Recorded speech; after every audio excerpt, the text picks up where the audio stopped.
Bună ziua frumoși mei, bine ați venit, dragii mei, la etalarea pentru anul 2025. Înainte să trecem la etalare, vreau să îmi spun părerea mea din punct de vedere astrologic, cum arată pentru mine anul 2025 pentru fiecare dintre noi. Nu pentru fiecare în parte, ci pentru toți înseamnă același lucru. Anul 2025 este un an de tranziție, la fel cum a fost și 2024, un an de pregătire pentru un nou ciclu, pentru că în 2026 începe planeta Saturn și Neptun încep un nou ciclu al zodiacului, vor intra în Berbec. Pluto a intrat în Vărsător, intrăm într-o nouă eră, o mentalitate diferită. Pluto ce va încerca să facă cu fiecare dintre noi este să ne schimbe mentalitatea sau să ne deschidă mintea cumva, să captăm lucruri noi, să ne deschidem către lucruri noi, către o cunoaștere nouă, către a ne descotorosi de tot ceea ce ne menține cumva într-o zonă de stagnare. Da, asta va încerca să facă Pluto, va avea 20 de ani la dispoziție acolo în Vărsător. Fiecare dintre noi avem Vărsătorul pe harta noastră natală. În cazul vostru este pe o axă fixă. La voi, dacă sunteți ascendent Leu, e posibil, nu e posibil, sigur, dacă nu aveți casele deplasate, să vă cadă în casa 7, în casa relațiilor. Deci este vorba despre, atenție, toată axa fixă unde voi sunteți incluși, da, va fi, să spunem așa, nu pusă la probă, ce va trebui să facă schimbări în mentalitate în legătură cu aria respectivă în care îți cade Vărsătorul. Da? Bun, cam despre asta e vorba din punct de vedere astrologic, părerea mea, da? Așadar pregătiți-vă pentru că este un an de adaptare la noi cicluri, la un nou ciclu. Din punct de vedere al tarotului, etalarea va fi pe întrebări, vom răspunde la 6 întrebări, nu vom face pe luni, ianuarie, februarie, martie, nu, nici pe trimestre, vom vorbi în general, da? Dar vom începe etalarea cu vibrația anului 2025, să vedem cam cum se arată pentru voi, toți cei care aveți soarele sau ascendentul în Leu de această dată. Nu voi include Luna sau Venus pentru că este o etalare anuală și nu cred că se poate potrivi. Dacă vreți să ascultați, puteți să ascultați, dar nu garantez că ar putea să rezoneze cu ceva. La sfârșitul etalării vom scoate, bineînțeles, alte mesaje în plus sau sfaturi pentru voi. Avem un arsenal întreg, avem 9 seturi de cărți cu oracol, cu tarot și pentru fiecare secțiune în parte vom folosi un set de cărți. Începem cu vibrația anului 2025 pentru voi, dragii mei lei, să vedem care este ea. Am început să chiorosc, nu mai văd, trebuie să-mi iau ochelarii. Avem 6 de cupe. 6 de cupe vine cu următorul mesaj. Oferă-ți compasiunea pe care nu ți-au dat-o alții niciodată. Mesaj foarte important pentru voi, dragi mei lei. Vibrația anului este una care te invită să fii compasiv cu tine, să fii... Nu să-ți lingi rănile, atenție, compasiune ce înseamnă? Înseamnă că mă îmbrățișez pe mine cu drag. Îmi dau mie căldura pe care alții nu mi-au dat-o. Așadar, să nu cazi în extrema să-ți fie milă de tine și să-ți plângi de milă și să zici, vai de capul meu, ia uite cum am ajuns sau ce știu, alte de-astea. Nu, așa ceva nu. Nu e despre asta. Este despre, eu știu că merit mai mult, altcineva care probabil eu așteptam să mă valoreze, nu m-a valorat și aici încep să mă valorez eu. 6 de cupe este cartea, din punct de vedere al tarotului, este cartea celui care, într-un fel sau altul, e nostalgic. Își aduce aminte de trecut, de momentele frumoase din trecut, dar nu e despre trecut aici. Aici mesajul este foarte clar. Îți spune să-ți oferi compasiunea pe care nu ți-au arătat-o alții niciodată. Și avem imaginea unei persoane care se duce la o tarabă să-și cumpere un ghiveci cu flori. Dacă nimeni în ultima perioadă nu ți-a mai adus un buchet de flori sau nu ți-a mai făcut un cadou, du-te și fă-ți tu un cadou. Anul 2025 pentru lei este despre ei. Da? Avem Regina de Spade. Vine cu mesajul: nu îndrăzni să cobori vocea pentru nimeni. E ca și cum ți se spune să te împuternicești din nou aici. Ți se cere să fii ca și cum nu lăsa capul în jos. Foarte mulți dintre noi, în momente în care trecem prin situații urâte, am fost crescuți așa, da? Capul plecat, sabia nu-l taie. Nu e adevărat. Din contră, aici avem Regina de Spade care zice: nu îndrăzni să cobori vocea sau capul pentru nimeni, niciodată. Învață să te aperi. Avem o persoană care stă pe canapea, are o broască pe genunchi, nu știu ce legătură are broasca asta, are cărți pe masă, e în salonul casei ei, stă în sufragerie așa și ca și cum are 4 ceșcuțe, are o tăviță cu bombonele sau ceva de genul și un ceainic și parcă așteaptă pe cineva și pare tristă, pare dezamăgită, ca și cum nu vine persoana asta. Și de-aia mesajul ăsta zice: nu îndrăzni să cobori vocea pentru nimeni. Fă-te auzit. Dacă cineva nu își împlinește rolul în viața ta, spune: nu mai e momentul să taci. Anul 2025 pentru lei nu e pentru a tăcea, nu e pentru a lăsa capul în jos, nu e pentru a aștepta ca altcineva să îi ofere ceva așa cum făcea în trecut. Este vorba despre a-și lua el singur, a-și procura el singur, a se apăra și a se proteja în momentul în care are dreptul să o facă. Da? În momentul în care celălalt îi dezamăgește într-un fel sau altul așteptările. Foarte tare vibrația anului pentru voi, dragii mei, aveți treabă. Avem 7 de monede. Hrănește ceea ce ai și vei vedea cum crește și crește. Uite ce frumos. O altă imagine, a plantelor aici. Aici avem o plantă. Bine, o plantă, mai multe plante. Imaginea unor ghivece. Aici avem imaginea unor ghivece. E foarte interesant pentru că se repetă aceeași imagine.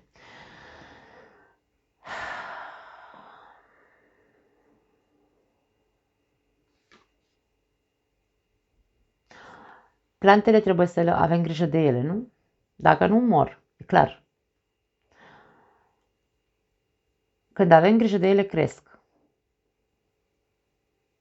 Cum toate aceste cărți ca vibrația anului se centrează pe tine și tu, mie îmi lasă impresia că tu nu te-ai mai hrănit pe tine în ultimii ani sau în 2024 cel puțin. Aici e vorba despre hrănește ceea ce ai, aș spune hrănește-te pe tine și vei vedea cum vei crește și crește. Dragi lei, o vibrație minunată simt pentru voi în anul 2025. Atâta timp cât nu veți mai coborî capul, cât nu veți mai aștepta de la nimeni să vină să vă dea ce vă duceți și vă luați singuri, și în momentul în care veți protesta, veți vedea că lucrurile se schimbă. Când tu te vei centra doar pe tine, vei vedea cum celălalt care până acum nu te-a băgat în seamă sau nu, ca și cum nu te-a văzut, între ghilimele, te va vedea. Faceți ceva cu aceste mesaje. Anul 2025 pentru lei este foarte important din punct de vedere personal. Hai să vedem cum te vei simți tu în anul 2025. Care va fi energia ta? Pentru lei, care va fi energia lor în 2025? Cum se vor simți lei? Wow, împărați! Împăratul, prima energie pentru tine, la nivel personal. Ne spune că ești organizat sau vei fi organizat, vei fi un lider și vei te vei structura într-un fel sau altul, pentru că împăratul înseamnă structură. O poziție foarte, hai să spunem așa, regească, așa cum reprezentați voi. Leul este un rege, este... Pentru mine leul înseamnă sânge albastru, da? Așadar, poziția leului sau energia leului în 2025, dacă nu este, va trebui să fie una de o persoană structurată, organizată și stăpână. Să știe că el este stăpânul în viața lui. Nimeni nu trebuie să hotărască nimic pentru el. Împăratul e împărat. Cine, Doamne iartă-mă, vine să-i spună împăratului să facă ceva? Nu vorbim aici să ne umflăm ego-ul. Atenție! Am avut un comentariu a unei doamne pe care chiar l-am șters, care a spus leul este un, nu știu, un nesimțit și un nu știu ce. Dom'le, lăsați-vă de comentarii de genul ăsta. Da? Vă rog frumos, păstrați-vă părerile pentru voi. Nu vorbim despre toți leii în aceeași oală. Și eu am întâlnit lei care m-au înjurat, care m-au păcălit, care m-au bălăcărit. Dar asta nu înseamnă că trebuie să cred despre leu că este un nesimțit și un nenorocit. Da? Păstrați-vă părerile, vă rog. Pentru că mesajele vor fi șterse. Cine insistă să trimită mesaje de genul ăsta va fi blocat. Eu aici, pe acest canal, nu vreau să incit la așa ceva și nu va exista așa ceva pe acest canal. Așadar, nu vorbim de a-ți umfla ego-ul, vorbim despre a te disciplina. Energia ta trebuie să fie una disciplinată, îndreptată către tine, îndreptată către a te restructura tu, a te reconstrui tu în adevărata ta putere, pentru că leul reprezintă puterea personală, da? 4 de pământ avem aici, 4 de monede, care vorbește despre control și extravaganță. Mare atenție, pentru că aici avem în împărat, poate exista energia controlului, încearcă să nu fii controlator, încearcă să nu fii tiranic, pentru că partea negativă a împăratului este dominarea, tirania și așa mai departe. Și aici cum te văd în aceeași, hai să o numim, tindere către a controla și către a nu renunța la nimic din ceea ce tu crezi că îți aparține. Avem un cufăr sub fundul acestei persoane. Nu e despre asta. Tu nu trebuie să fii controlator, tu nu trebuie să fii tiranic, tu nu trebuie să fii cel care organizează pe altcineva. Tu ai grijă de tine, ca tu să fii organizat, ca tu să fii propriul tău stăpân, ca tu să fii propria ta bază și structură în acest an 2025. Renunță la control, îmi vine să spun. Renunță la a mai încerca să păstrezi în tine ceea ce îți întărește într-un fel sau altul ideea că tu așa ești și că nu poți să te schimbi. Nu. Pentru că aici vorbim de energia ta, eu nu pot să spun altfel fraza, da? Regele de pământ. Regele de monede ne vorbește despre prosperitate, despre generozitate și despre succes. Aici ar putea să fie pentru unii dintre voi, dacă vă regăsiți în energia împăratului, în care vorbim de energia negativă a împăratului, controlator, tiranici și așa mai departe, aici e vorba despre a renunța, da? Energia ta trebuie să se schimbe, să te disciplinezi în așa fel încât să devii o persoană serioasă, matură, adultă aici, care să vrea să crească, care să vrea să împartă cu ceilalți din tot ce are mai bun în el. Nu vorbim de bani aici, vorbim de resursele tale interioare. Când vorbim despre cărți de pământ, da? Energie de pământ, vorbim despre generozitate a resurselor noastre. Dacă tu poți fi generos aici, pentru că regele de monede este un prieten foarte bun. Dacă tu ești o persoană foarte prietenoasă, dar nu știi să te impui în momentele în care un prieten își bate joc de tine, atunci aici hai să vedem despre ce vorbim. Da. Pentru că tu trebuie nu să oscilezi dintr-o energie în alta, ci trebuie să-ți dai seama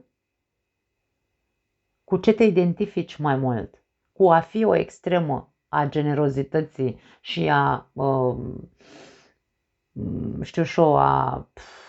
hrănirii celorlalți, sau ești extrema cealaltă în care ești un tiran și pleci dintr-un pol în altul? Cu ce te identifici? Pentru că aici este vorba despre acea zonă de confort în care zicem eu sunt așa. Cum ești tu așa? Energiile astea două nu se pupă în mare parte. Da? Încearcă să îți găsești maniera în care să îți disciplinezi energia, să nu mai cazi dintr-o extremă într-alta. Pentru că apoi ajungi să cobori capul sau să taci și să înghiți în loc să ripostezi. Aștepți ca ceilalți să vină să îți umple cupele tale, 6 sale cupe, da. Și nu este despre asta.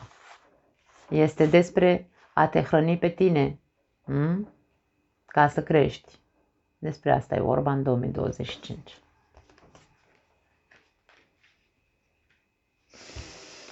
Foarte interesant. Trecem la zona financiară. Să vedem cum îți va merge din punct de vedere financiar în 2025. Ok. Nu, sunt foarte multe. Au sărit aici și s-au împrăștiat. Cum îi va merge leului în 2025 din punct de vedere financiar?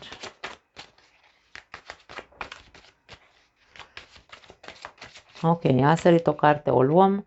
Forța.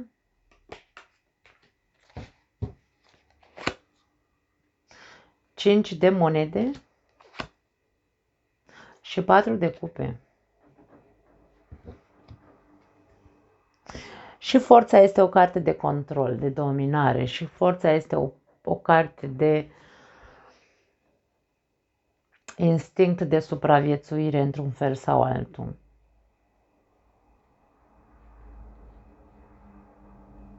Cinci de monede este cartea sărăciei, este cartea lipsurilor. Și 4 de cupe este cartea nemulțumitului. Aici ca și cum dacă nu-ți convine cum funcționează zona ta financiară sau jobul, proiectele pe care le ai, nu știu, fiecare cu ce are în momentul de față. Dacă ceva nu-ți convine pentru că e posibil ca câștigurile să fie mici sau nu sunt pe măsura valorii tale, da? Aici e vorba despre valoare cu forța.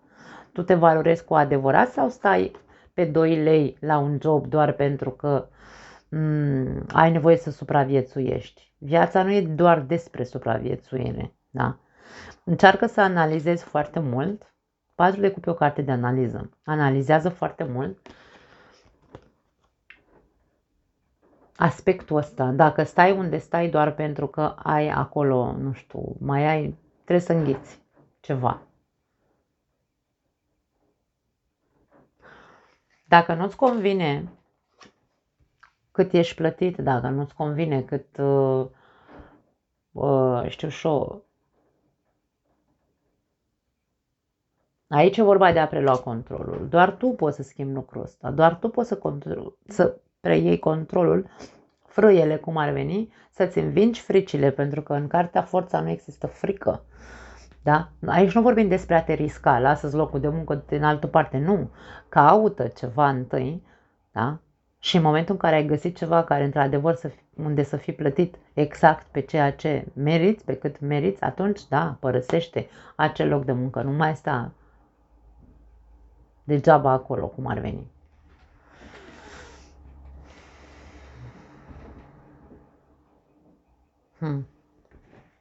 Da. Hai să vedem cum vor fi relațiile tale sociale. Când vorbim de relații sociale, uite, viața socială în general. Grupuri de prieteni, cum te vei distra, nu știu, dacă vei cunoaște persoane noi, ce se va întâmpla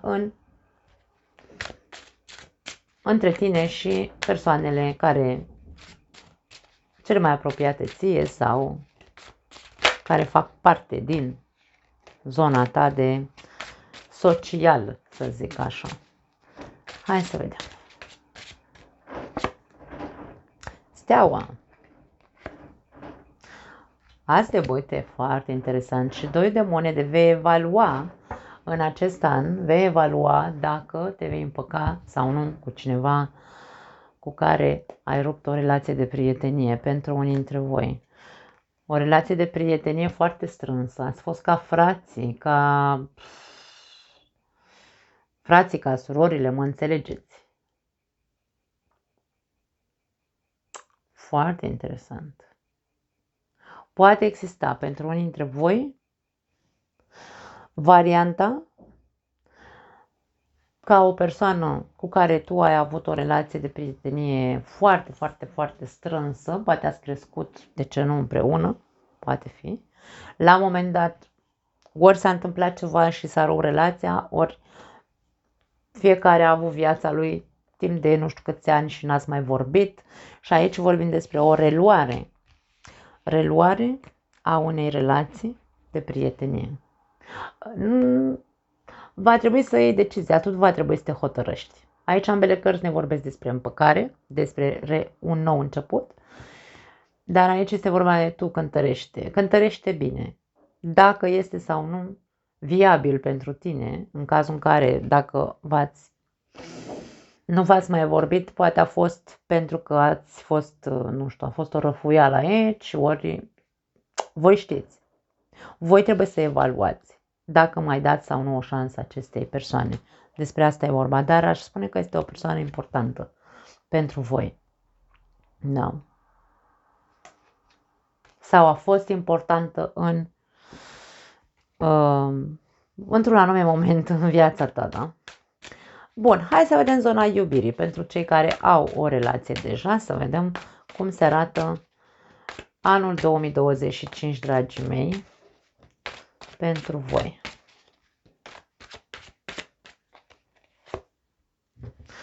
Pași de monede, 4 de bâte și 6 de spade.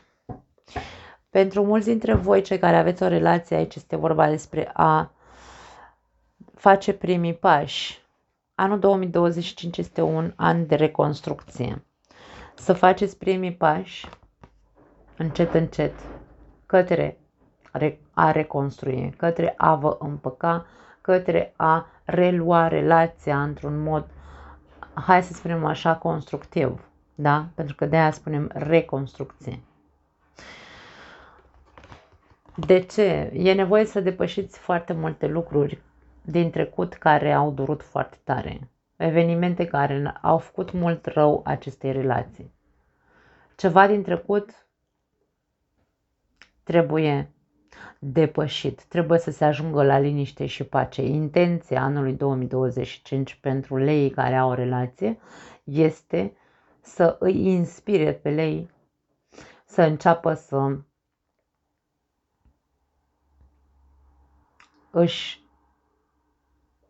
să depășească încet, încet acel trecut și să-și îndrepte privirea doar către a construi din nou. Bineînțeles că nu poate să o facă doar leul, aici vorbim despre cupluri. Cuplurile ambii parteneri trebuie să aibă aceeași dorință. Aici avem 2 persoane în această imagine care par că sunt optimiste, așadar e posibil să vorbim doar despre leii care au cu cine. Cei care nu au cu cine, aici este vorba despre distanță, este vorba despre plecarea cuiva.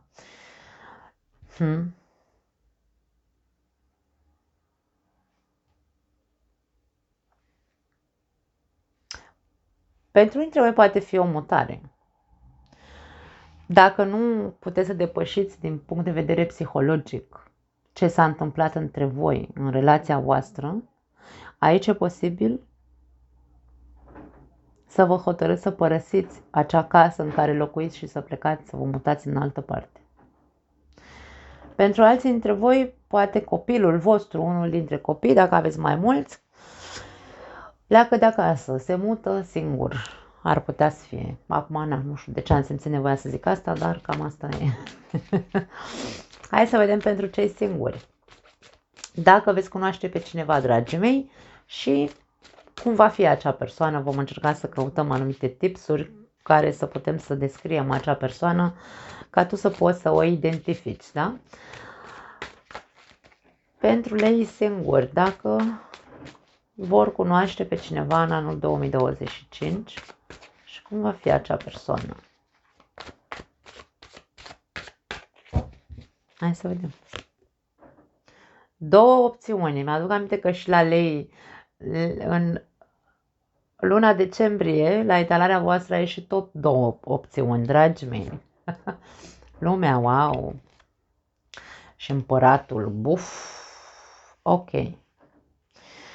În acest caz, nu neapărat este vorba despre două opțiuni, este vorba de o alegere. Va trebui să alegi dacă vrei să mai ai o relație la distanță. Există o persoană pentru unii dintre voi, probabil că discutați cu cineva de la distanță. Deocamdată sunt discuții, aș spune că poate 2024 a fost un an în care ați vorbit doar pe rețelele sociale, pentru că trăiți poate în țări diferite, lumi diferite, poate fi aici o altă lume, poate fi această persoană, poate să fie de o altă naționalitate, da. Și aici putem să vorbim doar despre faptul că în 2024 ați comunicat doar așa la distanță și acum este, hai să-i spunem așa, momentul să vă hotărâți. Că voi vă mutați acolo, că acest cineva vine unde sunteți voi. Aici e momentul ca în 2025 leul să se hotărască dacă trece la un alt nivel, da? La un alt ciclu cu această persoană. Pentru alții dintre voi, dacă aici nu vorbim despre faptul că deja cunoașteți pe cineva, putem să vorbim despre faptul că îmi cer scuze, despre faptul că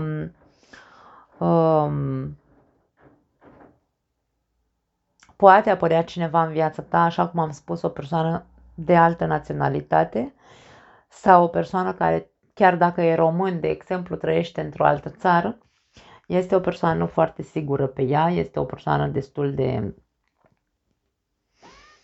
hai să o numim puțin îngânfată, ca să poți să îl detectezi, să o detectezi pe această persoană, foarte sigură pe ea această persoană, poate fi un lider, o persoană independentă pe toate planurile,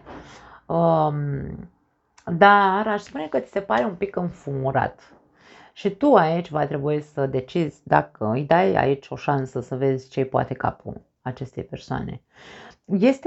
Mie vine să spun că e pe placul tău, pentru că leilor le plac persoanele puternice, leilor le plac persoanele stabile, persoanele care știu ce vor în viață. Cam asta este imaginea, să zicem așa, a acestei persoane. Da. Aici tu va trebui să decizi dacă vrei să dai o șansă acestei persoane, să vezi ce poate capul, dă-i voie să-l cunoști, chiar dacă va fi probabil doar la distanță deocamdată, în principiu aș spune, se poate aici concretiza ceva. Îmi pare rău, se aude gălăgie, bate vântul foarte tare la noi, au început vânturile.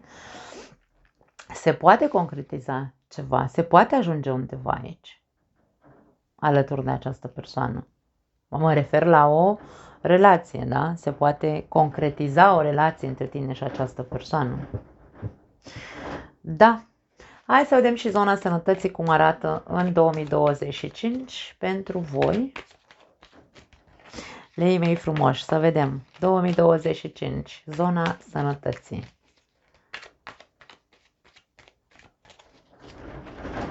Wow! Regina de spade. Paj de monede, se repetă regina de spade, se repetă pajul de monede în această etalare. Și împăratul s-a repetat. Și avem 6 de bâte.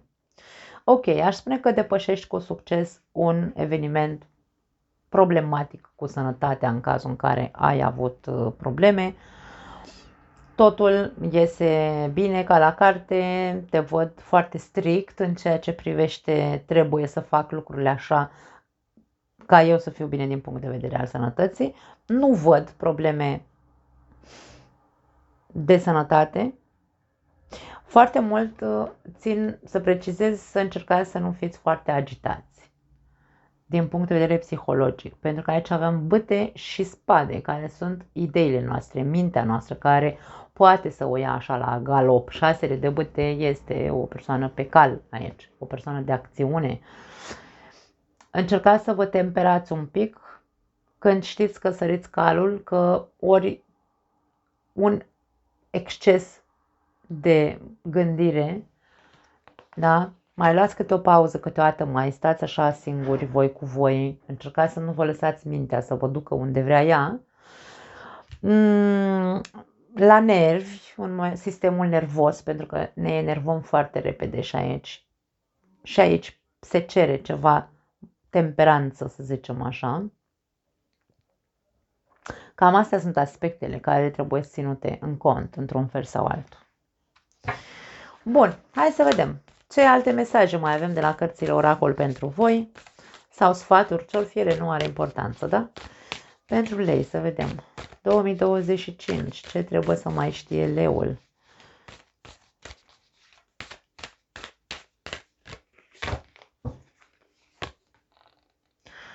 Toți suntem praf de stele. Aici e vorba despre mentalitatea ta. Unii dintre voi trebuie neapărat să vă schimbați mentalitatea și să gândiți un pic mai abstract. Da, voi sunteți un semn de foc, dar sunteți fixist.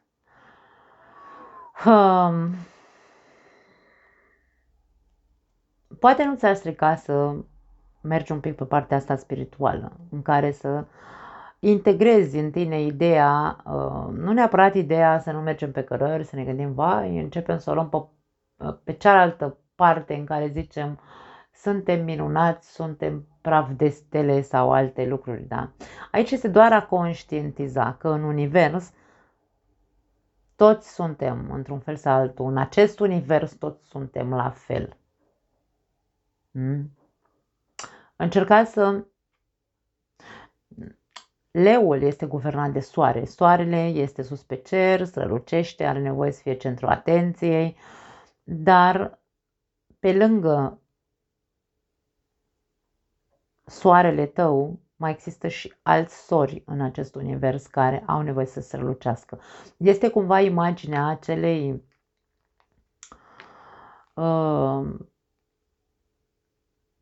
persoane sau este sfatul că trebuie să îi vezi și pe ceilalți ca fiind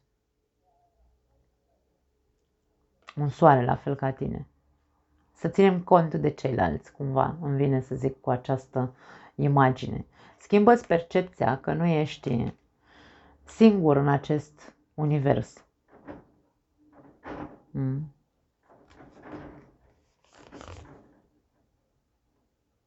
Fă-o pentru tine.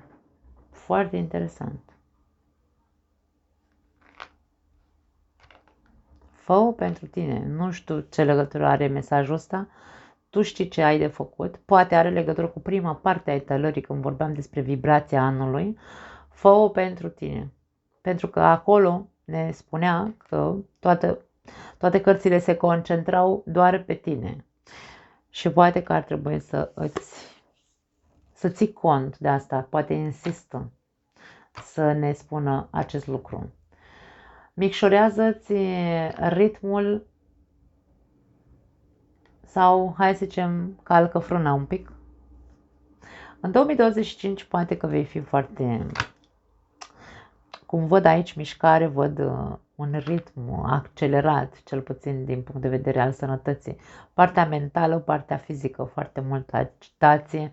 Aici este vorba despre a călca frâna și a te bucura de viață. E ca și cum mai iați o pauză din când în când. Uite, această persoană stă pe un fotoliu și are așa în jurul ei, înconjurată de boluri și boluri cu fructe pe jos, un pahar aici vărsat. Nu e vorba de pune mâna și te îmbată, nu. Bucură-te și tu de micile lucruri de care ne putem bucura în această viață. Da? Mai ia-ți o pauză din când în când, mai frânează și ocupă-te și de plăcerile inimii tale, într-un fel sau altul. Da, hai să vedem ce alte mesaje, ultimile 3 mesaje pentru voi. Să vedem.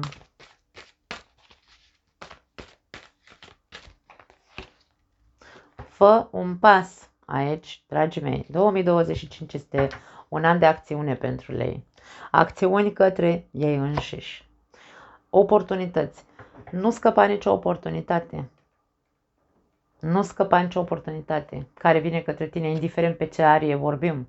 Tu vei ști. Tu vei ști care sunt oportunități pentru tine și va trebui să poți să le vezi. Și avem energia unei persoane de încredere.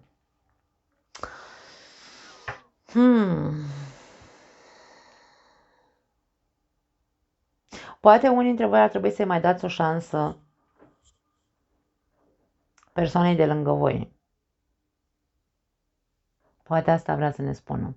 Sau să mai dați o șansă acelei persoane din trecut, când am vorbit despre viața socială. Poate fi și asta.